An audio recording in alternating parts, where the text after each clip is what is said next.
Bismillah, Assalamualaikum warahmatullahi wabarakatuh. Salam sejahtera untuk kita semua. Adik-adikku sekalian, saya Andi Sudimas Sulaiman, Gubernur Sulawesi Selatan, mengucapkan selamat datang dalam program Smart School Dinas Pendidikan Provinsi Sulawesi Selatan. Hari ini adik-adik sekalian akan mengikuti pembelajaran hybrid dalam program Smart School. Aplikasi Smart School adalah sebuah pendekatan dengan tetap mengedepankan sebuah pendidikan dengan digital approaching, untuk kemudian mengedepankan kualitas dan mutu pendidikan yang diterima siswa secara seragam di seluruh wilayah Sulawesi Selatan, termasuk di pelosok-pelosok. Program ini bukan hanya memberikan kepada adik-adik sekalian pengalaman belajar yang baru, namun juga memberikan fasilitas kebutuhan dengan fitur bermanfaat seperti rekaman video pembelajaran yang dapat diulang, trik-trik penyelesaian soal, ujian-ujian, serta sarana konsultasi pembelajaran dari guru-guru terbaik di Sulawesi Selatan. Sering-sering mengakses aplikasi Smart School melalui gawai yang adik-adik sekalian miliki di setiap kesempatan yang dimiliki. Untuk seluruh adik-adikku sekalian yang saya cintai, saya banggakan, selamat belajar dan semoga ilmu yang didapatkan bermanfaat untuk menambah pengetahuan pendidikan adik-adik sekalian. Salam kita pada salam. Assalamualaikum warahmatullahi wabarakatuh. Salam sejahtera untuk kita semua.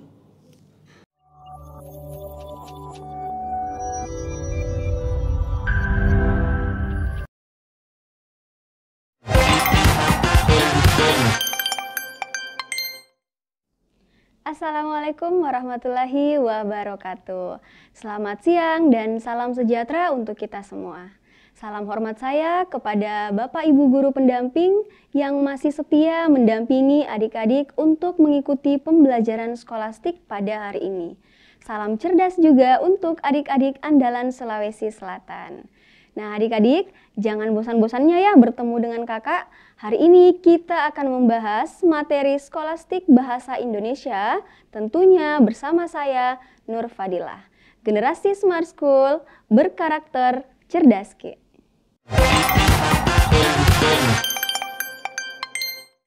Oke adik-adik, hari ini kita akan membahas subtes pengetahuan dan pemahaman umum yang biasa disingkat dengan PPU ya. Dengan materi yang masih sama dengan materi kemarin. Kalau adik-adik mengikuti pembelajaran skolastik kemarin, kita membahas mengenai kalimat ya, tentang pola kalimat. Nah, hari ini kita akan melanjutkan materi tersebut, yaitu mengenai jenis-jenis kalimat. Nah, mungkin ada yang bertanya-tanya ya, kenapa kita harus mempelajari jenis-jenis kalimat? Nah, sedangkan di soal-soal UTBK itu soal-soalnya adalah soal-soal pemahaman, analisis soal. Sedangkan jenis-jenis kalimat ini full teori ya, teori atau definisi terkait dari jenis-jenis kalimat. Nah, jadi jenis-jenis kalimat ini sangat penting untuk adik-adik ketahui karena dari jenis-jenis kalimat adik-adik bisa mengetahui bahwa oh ternyata kalimat itu sangat variatif ya. Kemudian dari jenis-jenis kalimat adik-adik bisa melatih kemampuan adik-adik untuk memolakan kalimat seperti itu ya. Jadi karena pola kalimat keluar dalam UTBK soalnya ya, sehingga sangat penting juga untuk mempelajari jenis-jenis kalimatnya. Nah, jadi ada beberapa jenis-jenis kalimat. Yang pertama adalah berdasarkan klausa. Kita sudah bahas ya klausa pekan sebelumnya. Jadi berdasarkan klausa, kalimat itu terbagi menjadi dua. Ada kalimat tunggal dan ada kalimat majemuk. Kemudian ada berdasarkan pengucapannya. Berdasarkan pengucapannya, kalimat juga ada dua, yaitu kalimat langsung dan kalimat tidak langsung. Kemudian ada berdasarkan subjeknya ya. Kalau berdasarkan subjeknya, maka kalimat terbagi menjadi dua, yaitu ada kalimat aktif dan ada kalimat pasif. Kemudian berdasarkan fungsinya, ada empat, yaitu kalimat imperatif, kalimat deklaratif, kalimat interrogatif, dan kalimat eksklamatif. Nah, jadi ada banyak ya adik-adik yang akan kita pelajari pada hari ini. Oke, yang pertama berdasarkan klausa. Nah, masih ingat adik-adik mengenai definisi atau pengertian dari klausa? Jadi klausa adalah gabungan dua kata atau kelompok kata yang menduduki dua fungsi dalam kalimat. Seperti itu. Jadi ingat itu ya pengertian dari klausa. Nah, berdasarkan jenis klausanya, kalimat itu ada kalimat tunggal. Kalimat tunggal adalah kalimat yang hanya memiliki satu klausa. Namanya juga tunggal ya. Tunggal artinya satu. Nah, klausanya cuma satu. Contohnya, perawat itu sangat cantik. Oke.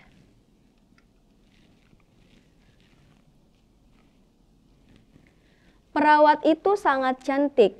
Kalau kita memulakan kalimatnya ya, perawat itu subjek, perawat itu subjek, kemudian sangat cantik adalah predikat.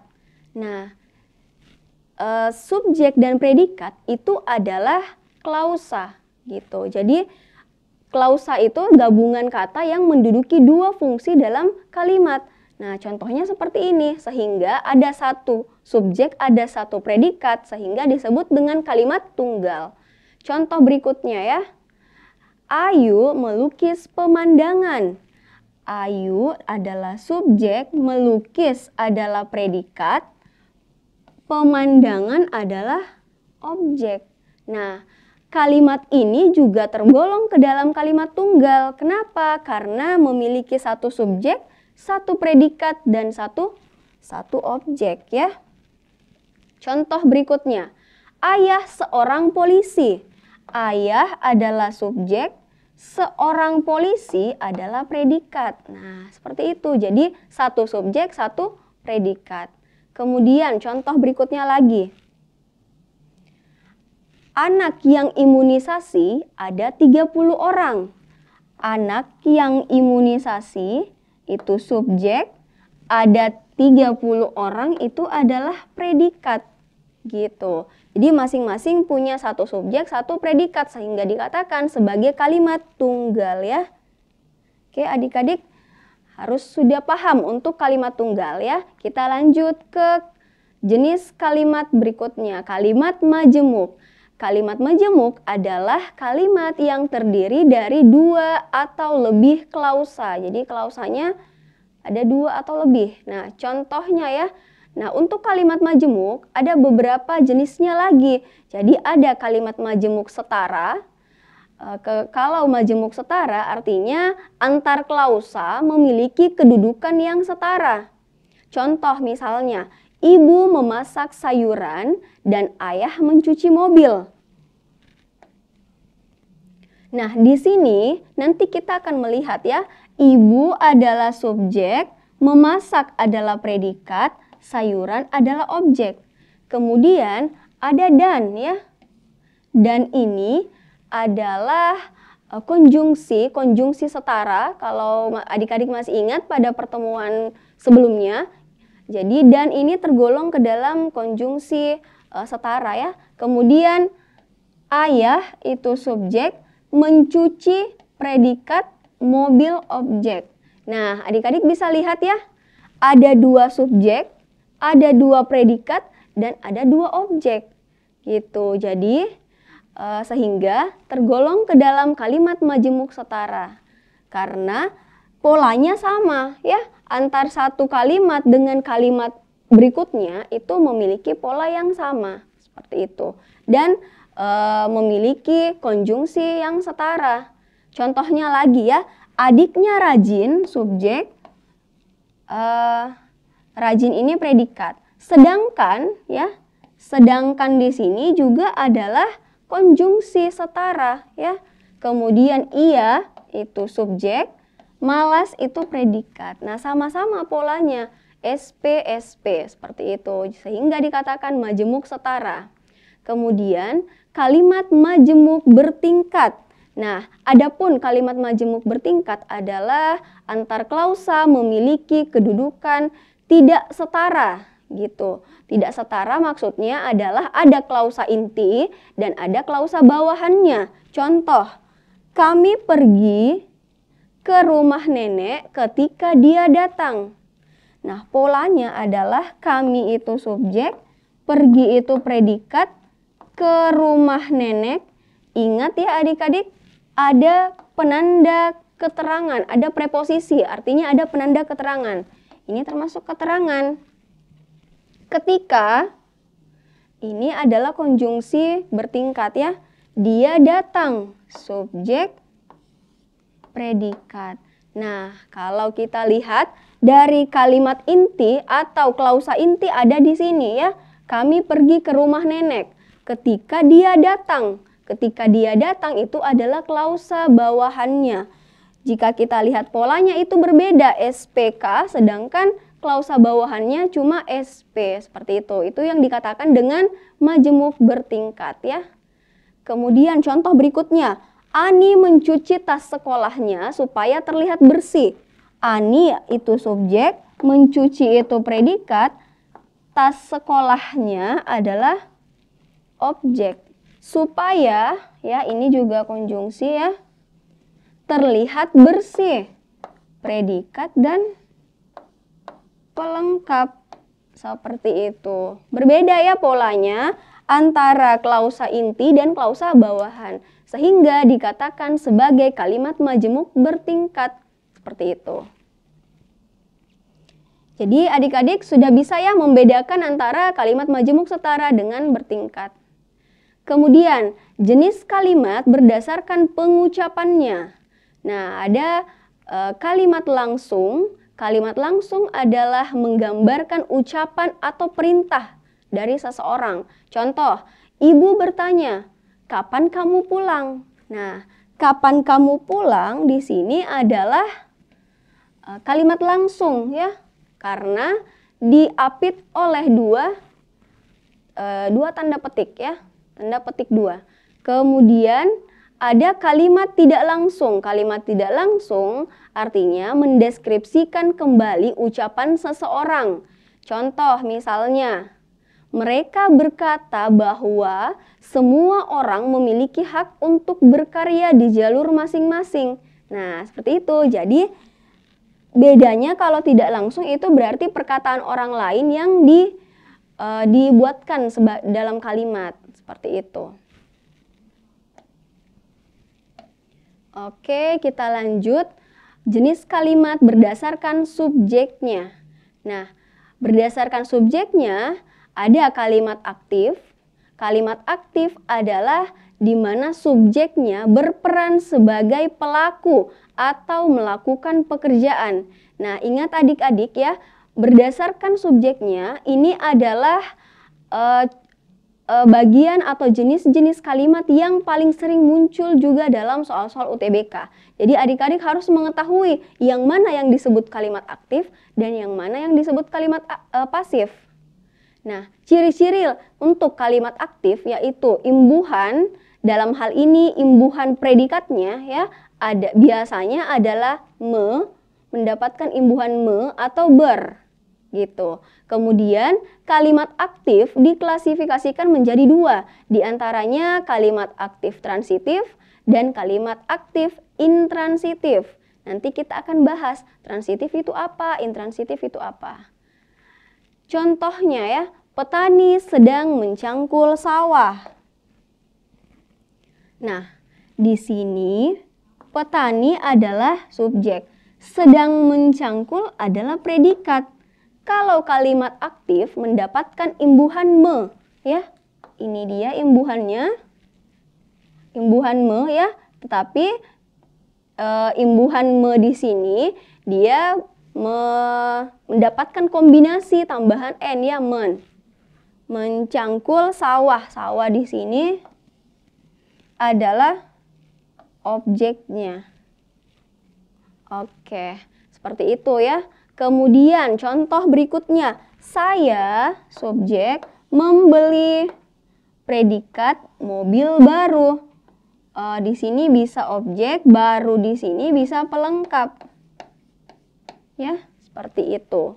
Ini juga mendapatkan imbuhan Nah, itu contoh dari kalimat aktif. Selanjutnya, berdasarkan subjeknya, selain kalimat aktif, ada juga kalimat pasif. Nah, kalimat pasif ini yaitu subjeknya berperan sebagai penderita atau yang dikenai pekerjaan. Contoh misalnya ya, ini ciri-cirinya kalau kalimat pasif imbuhannya itu adalah imbuhan di, ter, ke, an, dan terkan gitu. Kemudian kalimat pasif ini juga diikuti oleh kata depan atau preposisi. Jadi masih ingat ya pembahasan mengenai kata depan? Nah, jadi kalau belajar bahasa Indonesia, kita tidak belajar satu hal saja ya. Jadi sangat terkait dengan materi-materi sebelumnya. Nah, sehingga pentingnya adik-adik ya untuk bisa mencatat setiap materi yang diajarkan seperti itu. Nah, untuk kalimat pasif, contohnya ya, sawah sedang dicangkul oleh petani. Nah, sawah di sini adalah subjek, sedang dicangkul adalah predikat, petani ini adalah objek. Nah, mendapatkan imbuhan di, ya, seperti itu. Kemudian, mobil baru, ya, ini bisa objek, ini maksudnya adalah subjek, dibeli adalah predikat, oleh saya adalah objek. Nah, ini adalah bentuk pasif dari contoh di kalimat aktif sebelumnya ya. Nah, jadi sangat mudah sebenarnya untuk mengubah kalimat aktif menjadi kalimat pasif. Tinggal mengganti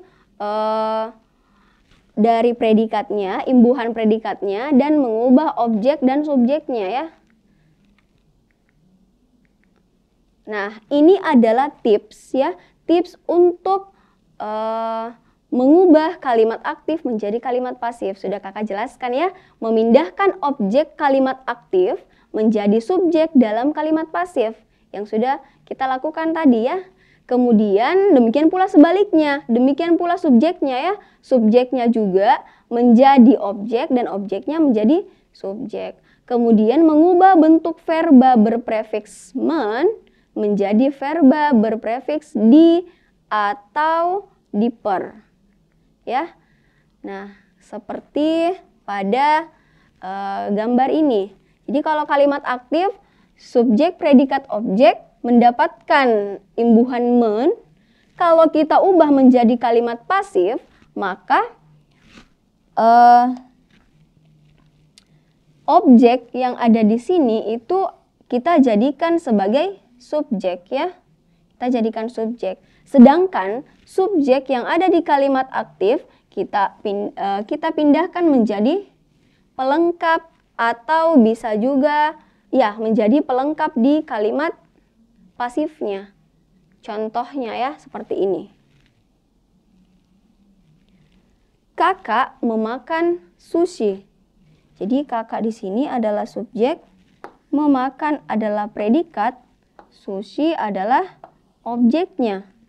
Nah, kita pindahkan objeknya di sini menjadi subjek, dimakan itu adalah predikat ya, predikat yang dimana dari imbuhan me diubah menjadi imbuhan di, seperti itu. Kemudian kakak di sini bertindak sebagai pelengkapnya, seperti itu ya. Nah, jadi sangat mudah untuk mengubah dari kalimat aktif menjadi kalimat pasif. Nanti tinggal adik-adik sering melatih saja ya, melatih untuk mengerjakan soal-soal seperti ini.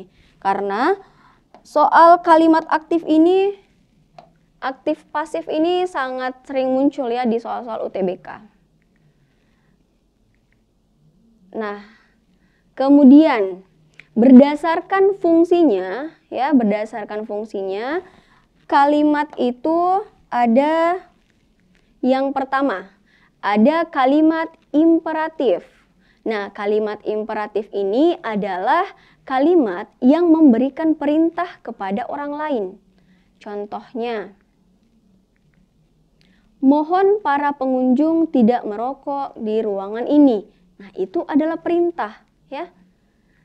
Kemudian, usir kucing itu. Nah, itu adalah kedua contoh ini adalah kalimat imperatif. Nah, kemudian kalimat deklaratif. Jadi sama dengan dari kata deklarasi ya. Nah, artinya kalimat yang memberitahukan sesuatu atau menginformasikan sesuatu. Nah, contohnya misalnya, dua orang sahabat itu sedang bertengkar.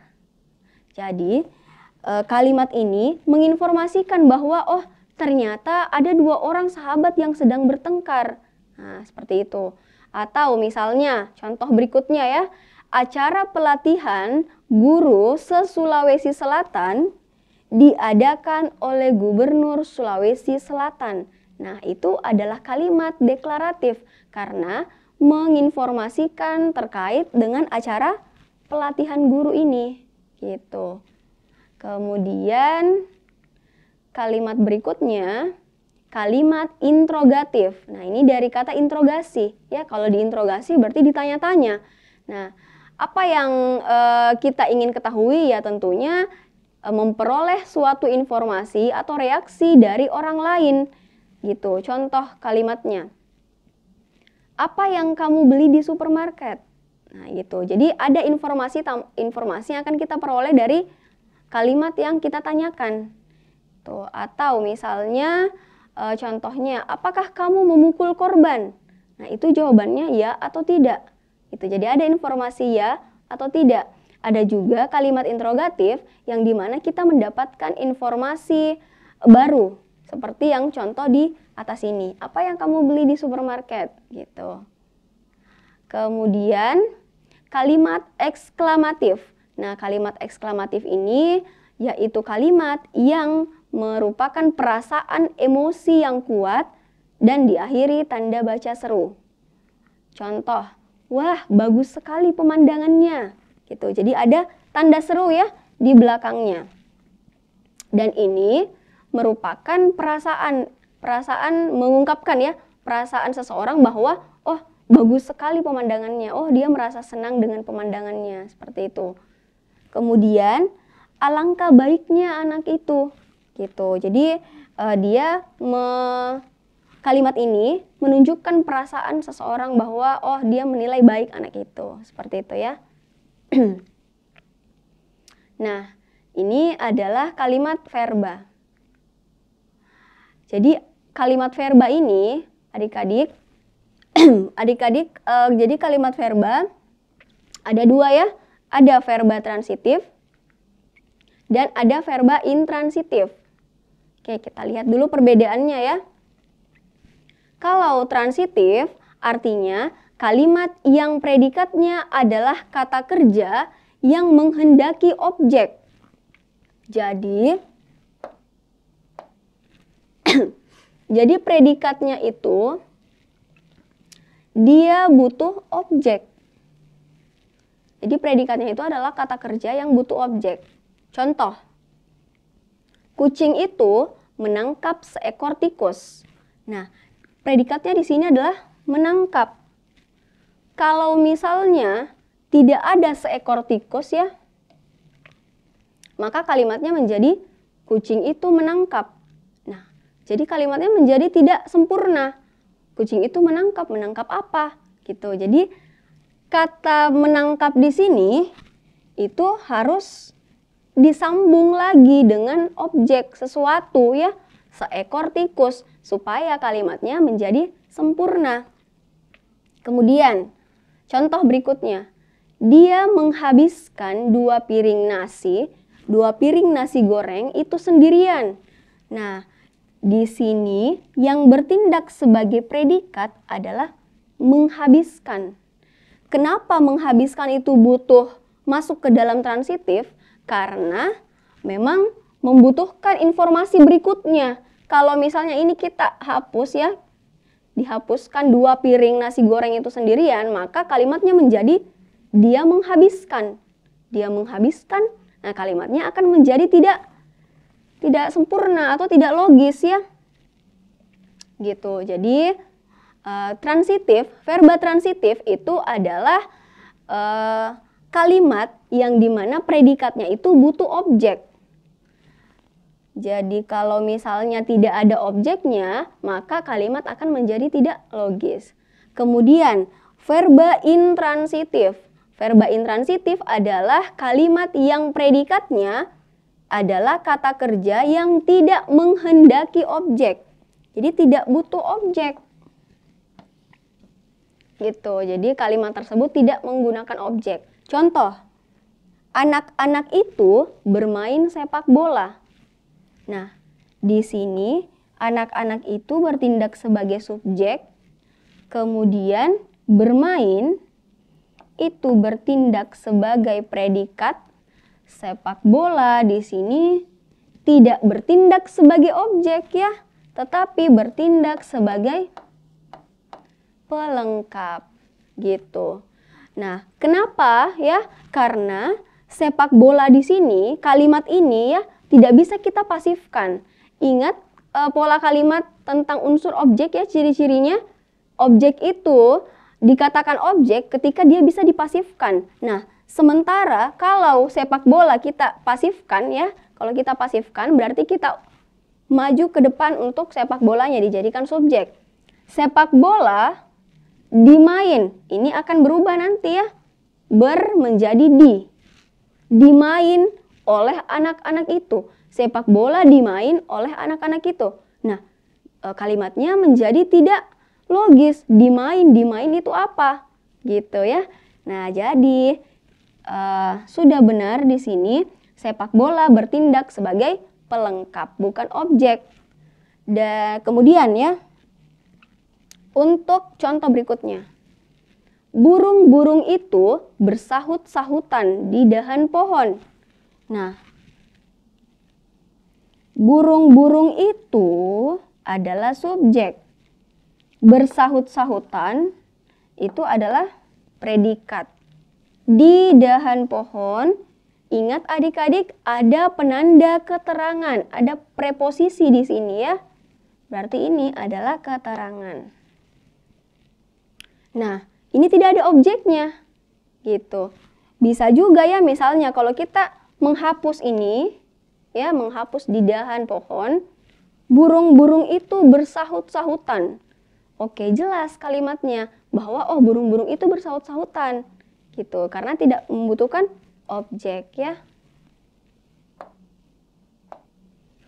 Oke, nah kalimat verba ini juga adalah kalimat jenis kalimat ya yang sering muncul dalam soal-soal UTBK gitu. Jadi adik-adik harus bisa menguasai ya, bisa menghafal antara transitif dengan intransitif, perbedaannya apa saja. Oke, kemudian nah ini adalah inti kalimat. Inti kalimat yang dimana adalah bagian dari unsur penting sebuah kalimat. Materi inti kalimat ini adalah materi yang sering juga muncul dalam soal UTBK, tetapi bukan dalam soal pengetahuan dan pemahaman umum. Hari ini kan kita akan membahas materi PPU, tetapi kakak mengambil materi ini untuk membahas sedikit ya, untuk materi untuk subtes PBM atau pemahaman bacaan menulis. Nah, jadi inti kalimat itu adalah bagian dari unsur penting sebuah kalimat. Nah, jadi inti kalimat itu berarti kita mau tahu di dalam kalimat itu unsur-unsur pentingnya apa saja. Nah, suatu kalimat ya, dikatakan suatu kalimat kalau memiliki subjek dan predikat, sedikitnya atau setidaknya mengandung subjek dan predikat. Nah, sehingga subjek dan predikat ini adalah sesuatu yang wajib ada sehingga masuk ke dalam inti kalimat ya, karena merupakan unsur penting. Nah, untuk mengetahui inti kalimat itu apa saja ya, jadi ada beberapa polanya. Bisa merupakan subjek predikat saja ya, kalau kalimat tersebut merupakan verba intransitif. Nah, ingat ya, kita baru sudah membahas mengenai verba intransitif, artinya kata kerja yang tidak membutuhkan objek gitu. Kemudian ada juga soal yang jawabannya itu adalah pola intinya subjek, predikat, dan pelengkap gitu.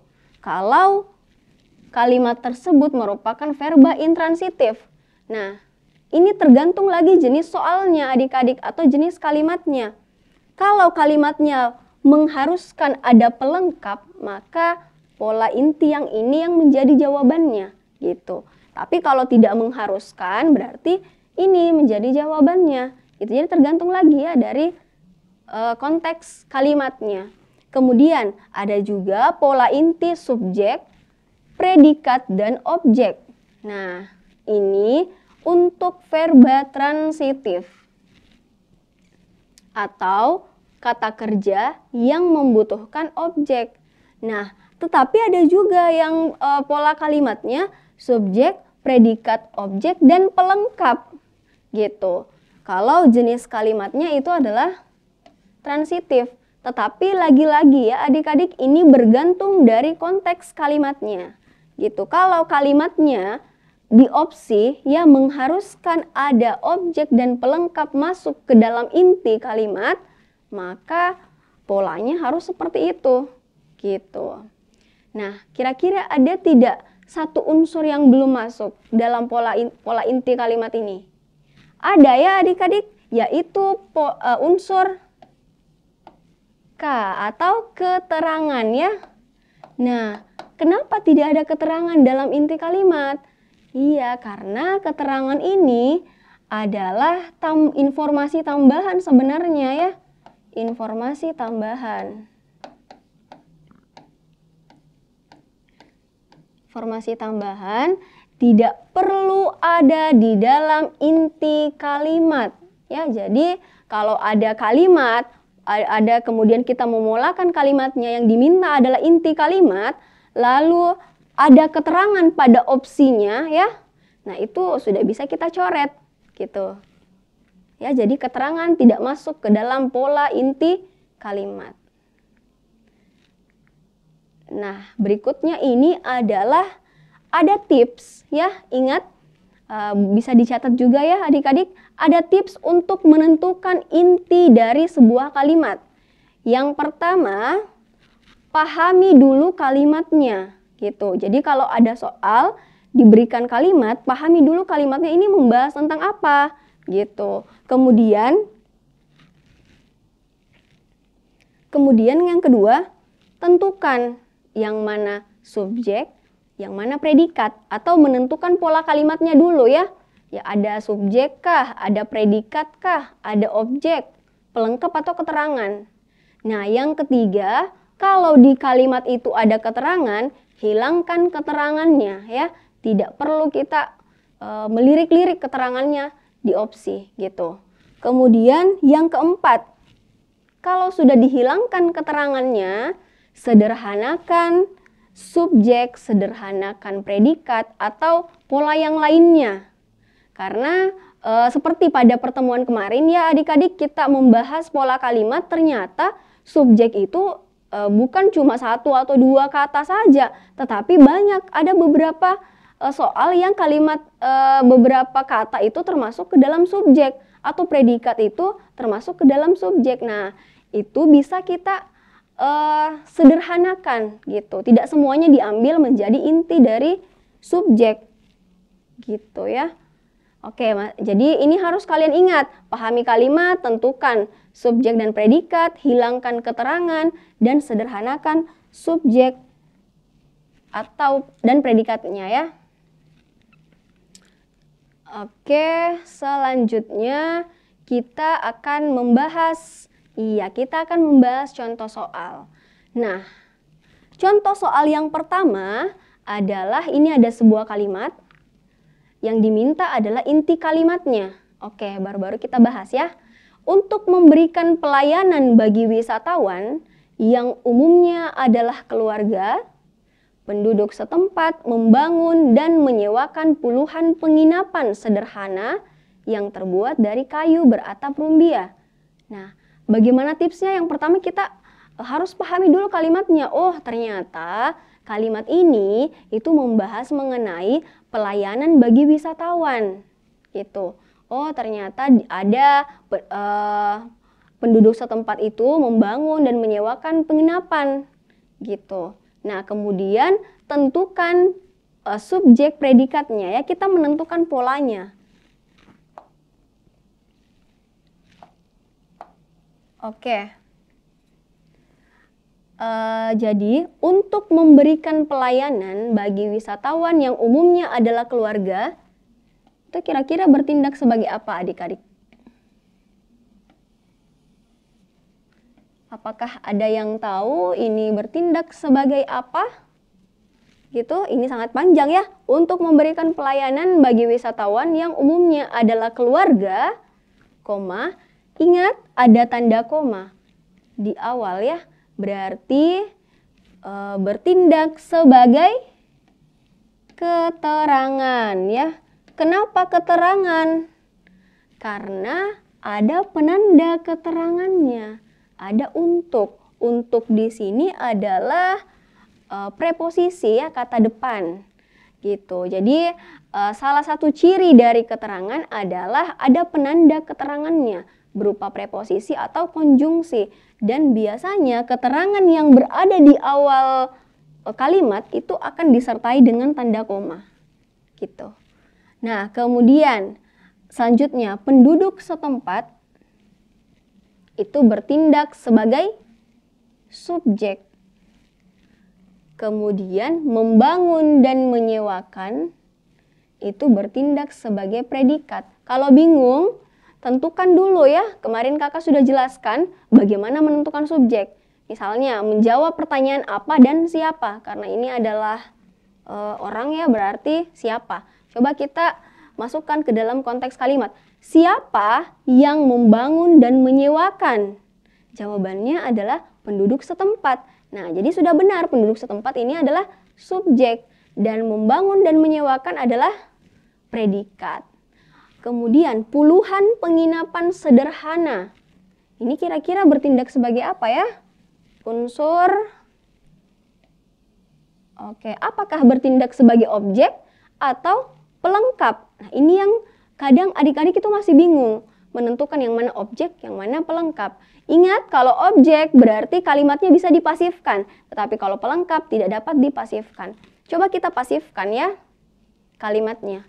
Puluhan penginapan sederhana dibangun dan disewakan oleh penduduk setempat. Nah, maknanya tetap sama ya, tetap sama kalau penduduk setempat membangun dan menyewakan puluhan penginapan.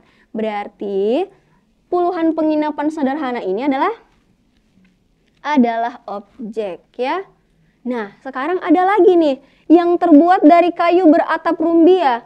Nah, itu apa lagi ya? Nah, karena ada kata yang di sini adalah perluasan gitu. Perluasan. Jadi bentuk perluasan. Kalau ada kata yang itu berarti bentuk perluasan. Perluasan dari mana? Perluasan dari objek, sehingga objek itu sampai di sini beratap rumbia gitu. Nah, sekarang yang mau kita tahu ya, kita sudah tahu polanya, keterangan, subjek, predikat, objek ya gitu ya. KSPO. Kita akan mencari inti kalimatnya. Karena ada kemudian tips yang ketiga ya, berarti karena kita sudah tentukan subjek predikat, kita hilangkan keterangan. Berarti cari opsi yang mengandung keterangan, itu bisa dicoret. Untuk memberikan pelayanan ada kata untuk, sudah bisa dicoret ya, gitu. Opsi B, penduduk setempat membangun dan menyewakan puluhan penginapan sederhana yang terbuat dari kayu beratap rumbia. Tidak ada unsur keterangan di dalamnya. Kemudian C, untuk, ada untuk lagi. Sudah membaca awalnya saja pasti sudah salah ya, karena masuk ke dalam keterangan. Kemudian opsi D, penduduk setempat membangun dan menyewakan puluhan penginapan sederhana. Oke, tidak ada unsur keterangan. Kemudian opsi E, para wisatawan membawa penginapan sederhana, menyewa penginapan sederhana. Oke, para wisatawan di mana ini ya? Para wisatawan itu ada di sini ya. ada di dalam unsur keterangan. Berarti ini bisa kita coret adik-adik. Nah, tersisalah opsi B ya dengan opsi D. Nah, sekarang kita sederhanakan lagi tips yang berikutnya ya. Sederhanakan subjek dan predikat. Kalau kita sederhanakan,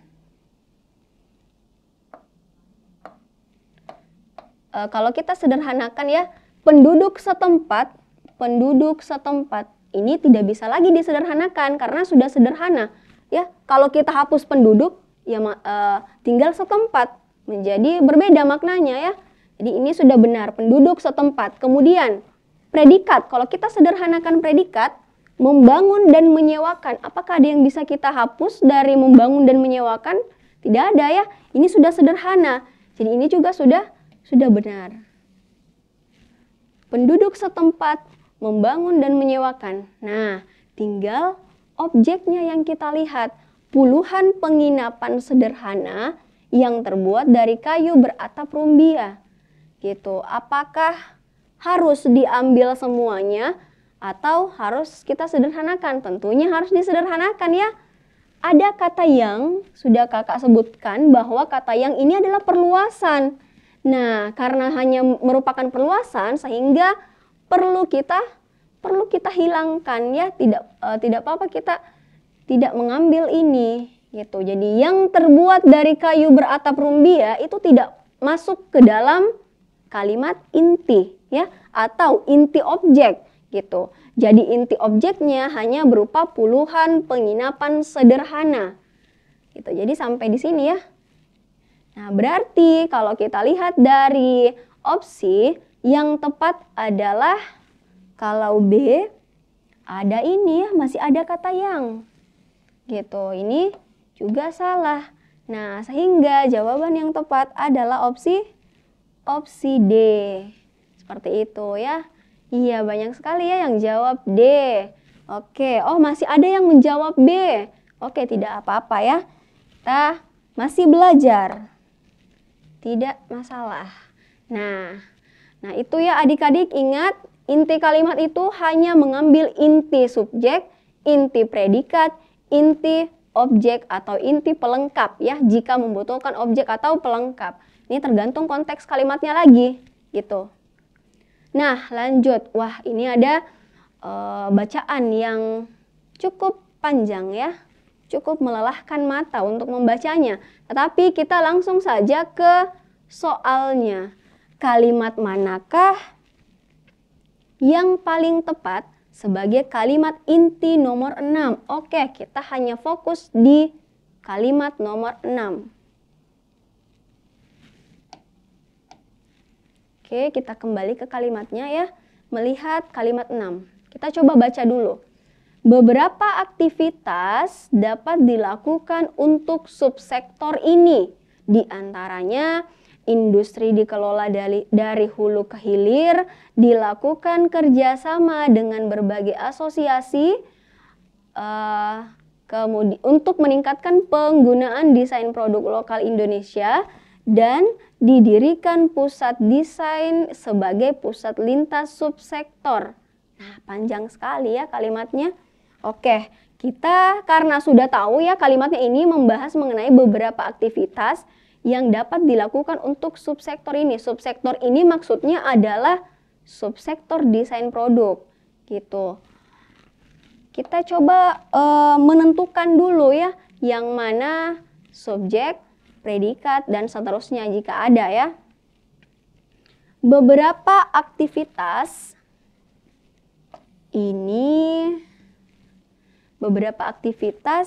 itu bertindak sebagai, tentunya bertindak sebagai subjek ya, subjek.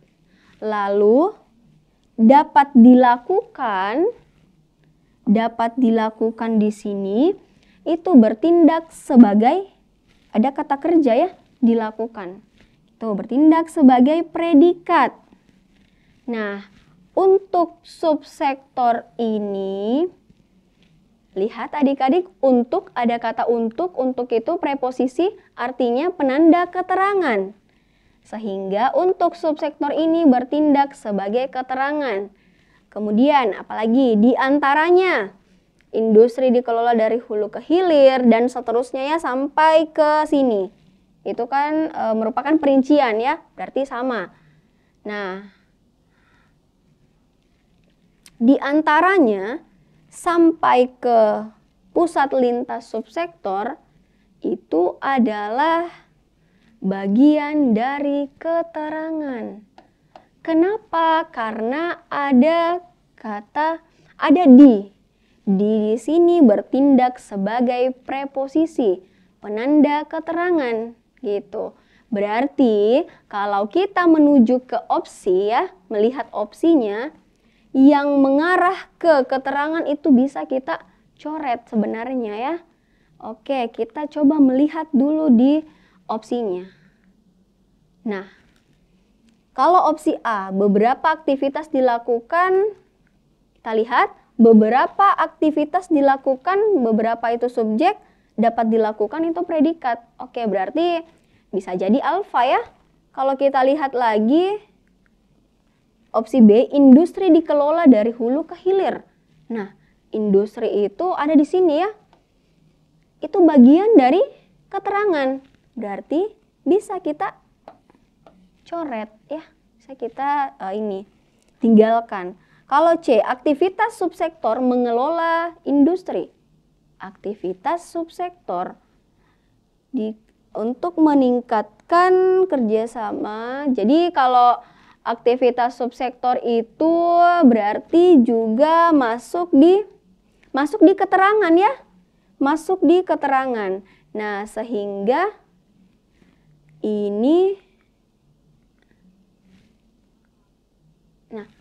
ini juga sudah bisa kita coret gitu. Kalau opsi D, dilakukan kerjasama dengan berbagai asosiasi.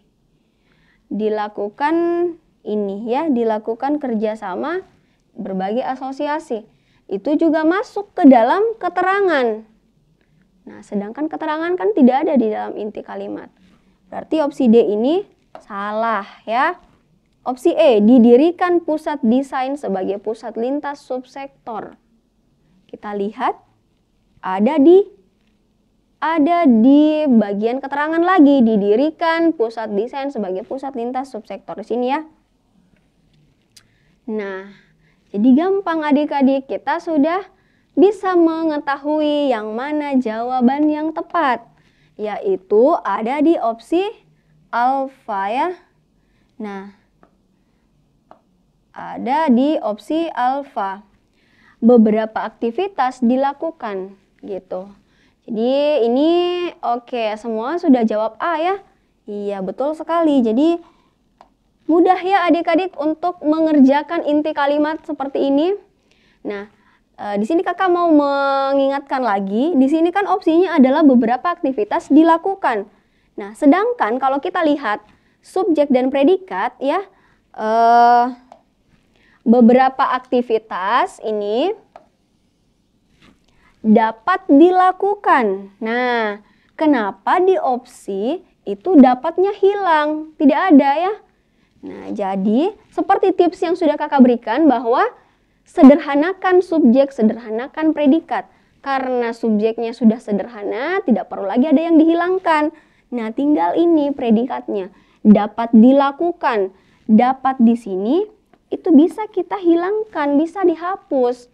Karena ketika dihapus maknanya tetap sama. Seperti ini, beberapa aktivitas dapat dilakukan. Kalau kita hapus dapat, beberapa aktivitas dilakukan. Nah, itu makna kalimatnya tetap sama ya. Jadi, kata dapat di sini dihapus. Gitu ya, sehingga di opsi ini sudah tidak ada kata dapat. Seperti itu. Oke, lanjut ya. Di contoh soal berikutnya. Nah, ada bacaan yang panjang lagi ya.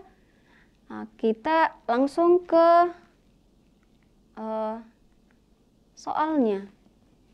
Nah, kalimat pasif yang tepat untuk bagian yang rumpang pada paragraf di atas. Oke, yang diminta adalah kalimat pasif. Masih ingat kalimat pasif ya? sebelum kita kebacaan, kita menganalisis dulu opsinya. Jadi caranya itu adalah kita analisis dulu opsinya. Yang mana yang termasuk, apakah semua opsi itu sudah kalimat pasif atau masih ada yang kalimat aktif? Karena kalau ada kalimat aktif bisa kita coret ya. Oke, kita lihat opsi A. Perubahan kata sandi yang dilakukan oleh orang-orang terkait hal ini, perubahan kata sandi. Apakah ada imbuhan ini ya, ada imbuhan dilakukan. Tapi pertanyaannya, apakah dilakukan di sini itu adalah predikat? Gitu. Ingat ciri-ciri predikat, tidak ada kata yang sebelum predikat. Ada kata yang di sini. Nah, sehingga dilakukan di sini itu tidak, itu bukan merupakan menandakan kalimat pasif ya. Kemudian, kalau kita lihat polanya ya, perubahan kata sandi yang dilakukan oleh orang-orang dari sini sampai ke sini itu bertindak sebagai subjek ya. Yang di sini adalah perluasan dari subjeknya gitu. Kemudian terkait di sini adalah predikat. Oke, kalimat pasif selain imbuhan di juga ada imbuhan ter. Oke, bisa jadi ya. Ini kita keep dulu opsi A. Karena opsi A ini juga termasuk kalimat pasif ya. Dia pasif. Kalimat opsi B. Karena hal ini banyak perubahan kata sandi dilakukan oleh, karena hal ini itu keterangan ya. Banyak perubahan kata sandi itu subjek. Dilakukan itu predikat. Oleh orang-orang dan seterusnya itu adalah objek ya. Gitu. Oke, berarti ini juga pasif. Pasif. Kalau opsi C, akibat hal ini orang-orang itu subjek, banyak melakukan di sini imbuhan berarti kalimat aktif. Salah ya, kita sudah bisa coret. D, hal yang diakibatkan oleh perubahan ini ada imbuhan di tapi tidak bertindak sebagai predikat. Justru yang bertindak predikat adalah ini, yaitu. Nah, yaitu adalah, ialah, merupakan itu tergolong ke dalam kalimat aktif. Ini bisa kita coret. Kalau opsi E, jika hal itu terus berlanjut, mengingat kata sandi adalah, nah di sini adalah bertindak sebagai predikat. Kalau ada adalah ya, berarti dia kalimat aktif. Ini bisa kita coret. Yang tersisa opsi apa? Opsi B dan opsi A. Tinggal A dengan B. Nah, selanjutnya yang dilakukan adalah mencocokkan konteks kalimatnya, ya. Yang mana yang lebih cocok gitu. Kita coba melihat kalimatnya. Kalimat rumpang ada di sini. Berarti kita baca kalimat sebelumnya ya. Kalimat 8. Kelemahan karakter acak adalah kata sandi yang rumit dan cenderung sulit diingat. Kalau kita masukkan opsinya, perubahan kata sandi yang dilakukan oleh orang-orang terkait hal ini, pengelola kata sandi, nah itu menjadi tidak, kalau opsi A, kalimatnya menjadi tidak sesuai ya kalau dimasukkan, kalau kita memasukkan kalimat di opsi B. Kelemahan karakter acak adalah kata sandi yang rumit dan cenderung sulit diingat. Karena hal ini, banyak perubahan kata sandi dilakukan oleh orang-orang yang membuat semakin sulitnya kata sandi untuk diingat. Pengelola kata sandi menyimpan semua. Nah, itu menjadi lebih bagus ya kalimatnya jika opsi B yang masuk ke dalam kalimat rumpang gitu. Nah, jadi di sini adalah kemampuan adik-adik untuk menganalisis konteks yang cocok dengan ini kalimatnya ya. Jadi bukan lagi teori-teori kebahasaan, tetapi bagaimana adik-adik, sejauh mana adik-adik latihan ya membaca dan menganalisis soal. Tuh, jadi yang paling tepat adalah opsi B ya, gitu. Oke, selanjutnya untuk contoh soal berikutnya ini ada bacaan lagi ya, kita skip dulu, kita langsung ke soalnya. Nah, yang ditanyakan lagi adalah kalimat pasif. Kalimat pasif yang tepat untuk mengisi rumpang pada bacaan di atas adalah, pasif lagi ya. Kita coba cari dulu apakah semua opsi itu pasif atau ada yang aktif. Dibutuhkan air putih oleh tubuh karena banyak manfaatnya. Dibutuhkan di sini memang bertindak sebagai predikat ya. Air putih ini adalah subjek. Tidak apa-apa, predikat boleh sebelum subjek ya. Kemudian ini berarti karena predikat kemudian ada di, berarti termasuk ke dalam pasif ya, kalimat pasif. Nah, selanjutnya banyak manfaat yang diberikan air putih. Ada imbuhan di ya di sini, tetapi ada kata yang sebelumnya, berarti tidak bertindak sebagai predikat terhadap tubuh. Banyak manfaat yang diberikan air putih terhadap tubuh. Nah, ini di sini juga tidak jelas yang mana predikat ya. Kalau kita lihat banyak manfaat yang diberikan air putih. Sampai sini bisa sampai sini adalah subjek. Kemudian terhadap tubuh ini bisa predikat, ini pelengkap ya. Nah, ada imbuhan ter, bisa ya masuk ke dalam kalimat pasif. Kalau opsi C, pemanfaatan air putih yang sangat dibutuhkan tubuh, pemanfaatan air putih yang sangat dibutuhkan tubuh. Nah, ini semuanya adalah subjek, tidak ada predikat. Jadi bisa kita coret opsi C. Kebutuhan akan air putih ya sampai sini adalah subjek. Banyak dimanfaatkan itu adalah predikat, oleh tubuh adalah objek. Nah, ada imbuhan di, berarti termasuk ke dalam kalimat pasif. Kalau opsi E, air putih yang memiliki banyak manfaat dibutuhkan oleh air putih yang memiliki banyak manfaat. Sampai di sini adalah subjek. Kenapa? Karena ada yang ya perluasan subjek. Dibutuhkan ini adalah predikat, oleh tubuh juga adalah objek. Nah, ada imbuhan di, berarti menunjukkan kalimat pasif. Kalimat pasif. Nah, berarti cuma satu opsi yang bisa kita coret, yang lainnya adalah pasif. Tinggal menyesuaikan yang mana yang cocok dengan bacaan ya. Kalau kita lihat bacaannya, yang di sini ya fokus ke kalimat 1, 2, dan 3 saja. Yang dibahas di kalimat 1 adalah minum air putih atau air mineral merupakan hal yang paling penting dilakukan untuk menjaga kesehatan tubuh. Berarti yang dibahas di kalimat 1 adalah air putih ya, air putih. Kemudian kalimat 2 rumpang, lalu kalimat 3 dengan minum air putih tubuh akan terbebas dari segala bentuk toksin yang berbahaya. Nah, yang dibahas di kalimat 3 juga adalah tentang air putihnya gitu. Berarti di kalimat 2 bisa kita simpulkan bahwa yang di kalimat 2 harus dibahas adalah air putihnya langsung ya. Gitu. Coba kita lihat di kalimat di opsi. Kalau opsi A, Kakak coba hapus dulu ya.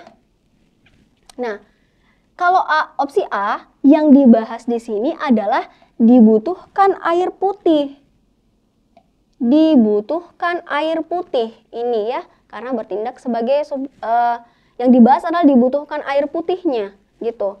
Kalau opsi B ya, tadi juga kalimat pasif, yang dibahas adalah banyak manfaat ya, banyak manfaat yang diberikan air putih. Ya, semuanya memang membahas air putih, tetapi dari konteks kalimat ini kita bisa tahu, kalau opsi A itu dibutuhkan air putih. Jadi air putih itu dibutuhkan gitu. Kalau B, banyak manfaat yang diberikan air putih.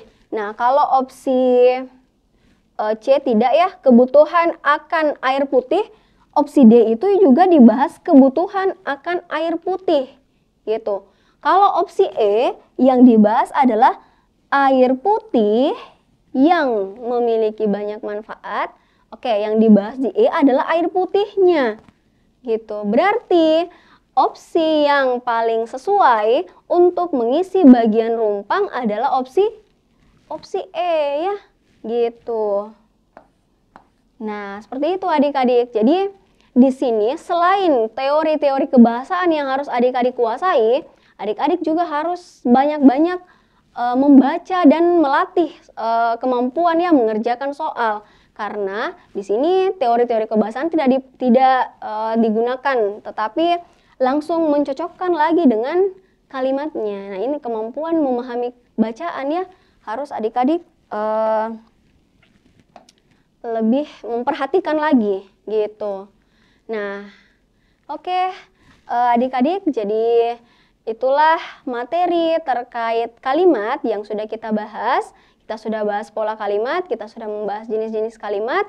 Semoga apa yang kakak sampaikan pada hari ini adik-adik bisa menerima dengan baik, bisa memahami dengan baik, dan juga bisa membuat adik-adik semakin percaya diri ya untuk mengerjakan soal-soal UTBK nantinya. Baik, terima kasih kepada adik-adik telah memperhatikan. Kemudian terima kasih juga kepada Bapak Ibu Guru pendamping. Lebih dan kurangnya mohon dimaafkan. Wassalamualaikum warahmatullahi wabarakatuh.